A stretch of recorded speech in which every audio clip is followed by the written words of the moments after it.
Long ago, before recorded history, before kings and cities, the skies were not so distant from the earth.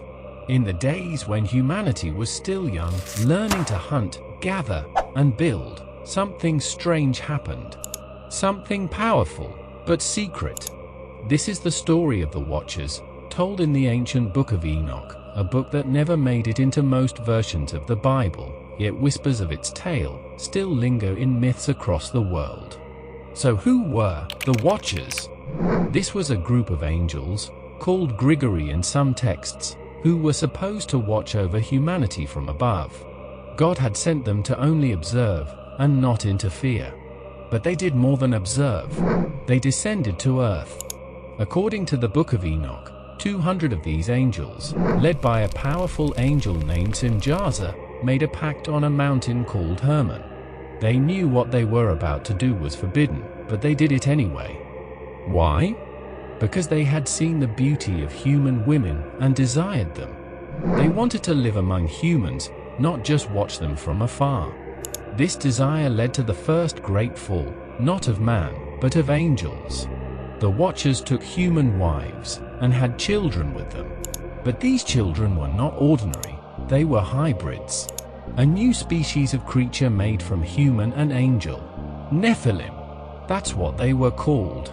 Beings of gigantic size and great strength.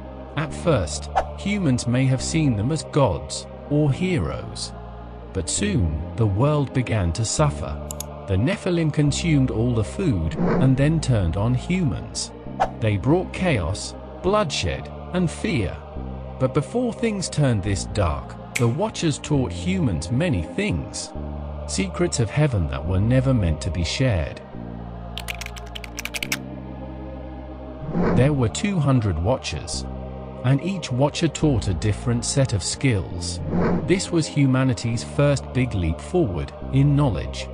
Semjaza taught enchantments, root cuttings, magic, and herbalism. Azazel revealed the art of warfare. How to make swords, knives, shields, and breastplates. He also taught the use of different metals and the art of cosmetics. How to beautify the face and body.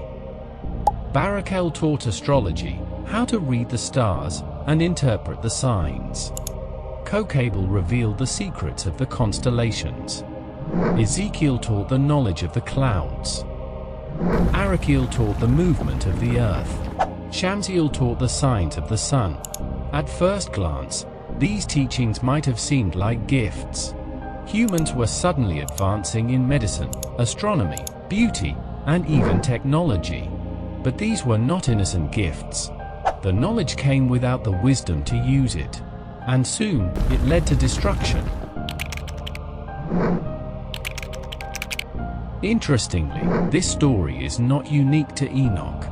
Many cultures have tales of gods or beings from the heavens descending to earth and teaching humans forbidden knowledge. In Greek mythology, the Titan Prometheus gave fire to mankind against the will of Zeus. For this, Prometheus was punished, much like the Watchers.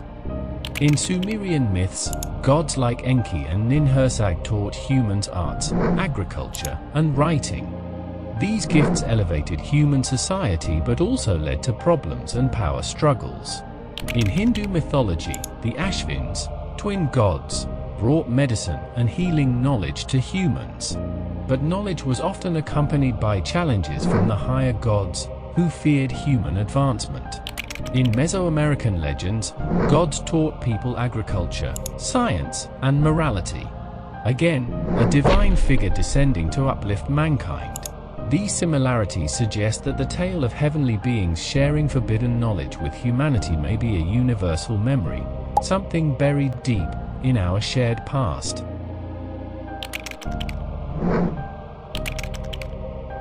Back in the Book of Enoch, things got worse. The Nephilim grew more violent. Humanity cried out to heaven, and the archangels, Michael, Gabriel, Raphael, and Uriel, took notice. God commanded them to act. Raphael bound Azazel and cast him into a desert pit. Gabriel sent the Nephilim to destroy one another. Michael led the battle against the remaining Watchers. Then came the flood. The Great Flood, which many ancient stories describe, was sent to cleanse the earth of the Nephilim and the corruption brought by the Watchers.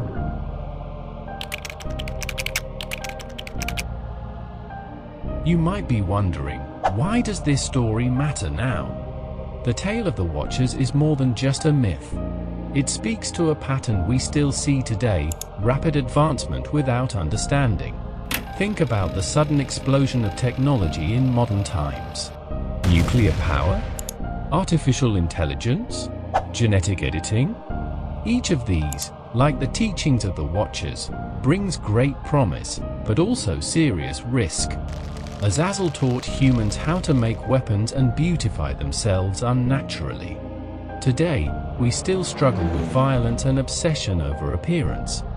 Semjaza's enchantments remind us of the allure of control, just like modern media, advertising, or even data manipulation. Astrology, herbalism, mythology, magic. All these Watcher gifts shaped human culture, and even though we've forgotten their names, their impact remains. The story of the Watchers in the Book of Enoch lives on. They might have fallen long ago, but their legacy remains. Some call them angels, others call them gods. Whatever the case, they were creatures who made a terrible choice. One that continues to echo, even now. Maybe that's why the Book of Enoch was hidden away for centuries. Not because it was false, but because it is undeniably true, literally happening, even as we speak.